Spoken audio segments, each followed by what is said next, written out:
In today's video, I'm going to review A Clash of Kings by George R.R. Martin. This is the second book in Martin's A Song of Ice and Fire series. This book continues to deliver on the rich world building and intricate plot lines that fans have come to appreciate from these books. It sets the stage for the third book in the series, A Storm of Swords, which is my personal favorite. I will review the third, fourth, and fifth books in the series over the coming weeks and months in preparation for the release of the sixth book, The Winds of Winter, so be sure to subscribe to the channel if you want to catch those.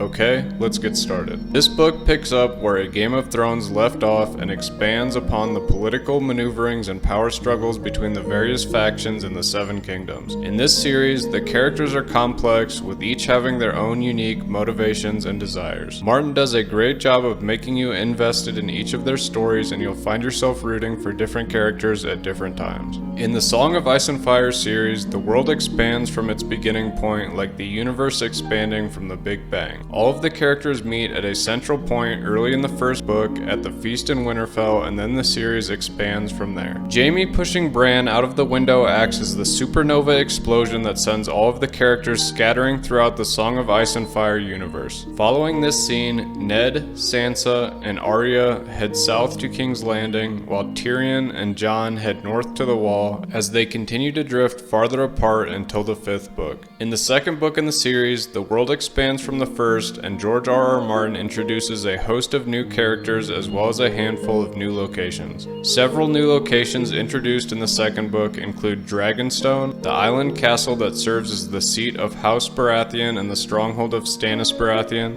Harrenhal, a massive castle located on the western coast of the River Trident, and the Iron Islands, an archipelago located off the western coast of Westeros, which serves as the home of House Greyjoy and the Ironborn. New characters introduced include Stannis the Manus Baratheon, Davos the Onion Knight, Melisandre, Brienne of Tarth, as well as Balon and Asha Greyjoy. One of the things that sets Martin's writing apart is his attention to detail.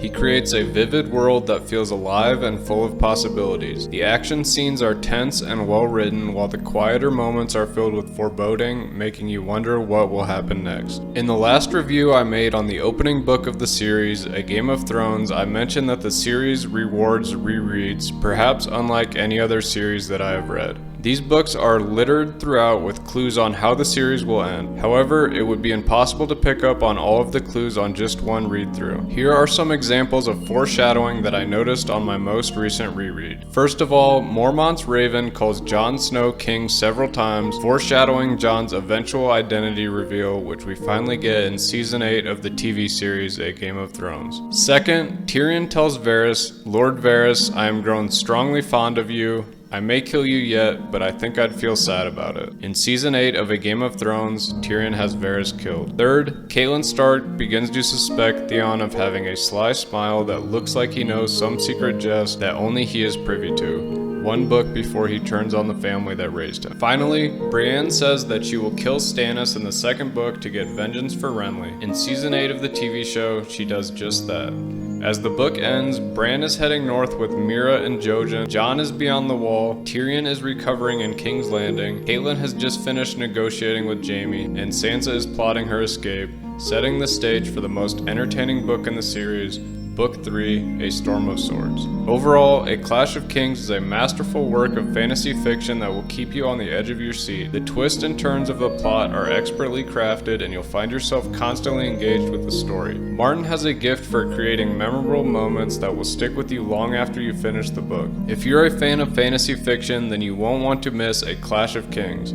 It's a must-read for anyone who loves a good, complex story filled with well-developed characters and a rich, imaginative world. I hope you found this review helpful. If you've read the book, let me know your thoughts in the comments below, like the video, and subscribe to the channel. Thanks for watching, everybody.